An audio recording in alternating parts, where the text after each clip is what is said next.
मी आपल्याला सांगू इच्छितो की मी जर या वार्डातून प्रभागातून निवडून आलो तर मी सर्वांगीण विकासासाठी लोकांचे पूर्ण जे पण कामं राहतील ते प्रत्येक कामं करील। आणखी ज्यांच्या ज्या समस्या आहे आपल्या सिवर लाईनच्या समस्या आहे, रस्त्याच्या समस्या आहे, खूप जागी जे आहे गट्टू नाही लागले आहे, आणखी जे आहे गार्डनचे कामं नाही झाले, सौंदर्यीकरण नाही झाले आहे, ह्या सगळ्या ज्या समस्या त्या मी सगळ्या समस्या पार पाडील। आणखी लोकांच्या आशेवर पुरं पडेल। इथे जे आतापर्यंत जे कामं झाली आहे, आता जे हे वॉटर सप्लायचे जे आहे सगळ्यांच्याकडे जे नळ आले आहे ते मुकुलजी वासनिक जेव्हा खासदार होते, मंत्री होते, त्यांनी जेव्हा आपल्या फंडातून 55 कितीतरी 130 कोटीचं जे आणलं होतं त्याच्यातून सगळ्याचे इथे सगळे नळ लागले आहे। तर ते काँग्रेसनी केलेले काम आहे।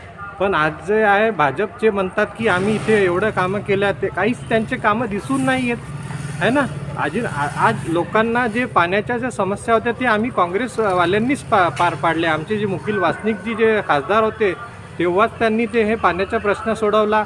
आणखी हे जे रस्त्याचे आहे इथे जे हा जे मोठा रस्ता आहे ते आपण आमच्याच कार्यकाळामध्ये आहे ते रस्त्याचा पण प्रश्न आपण सोडवला। आपल्या काँग्रेसच्या पूर्ण सीटा निवडून येणार आहे, आणखी आम्ही बहुमताने निवडून येणार। मतदारांना पण त्यांच्या मना पण हेच आहे की आमच्या काँग्रेसचा त्यांना असं वाटत आहे की काँग्रेसच्या पूर्ण सीटा येईल।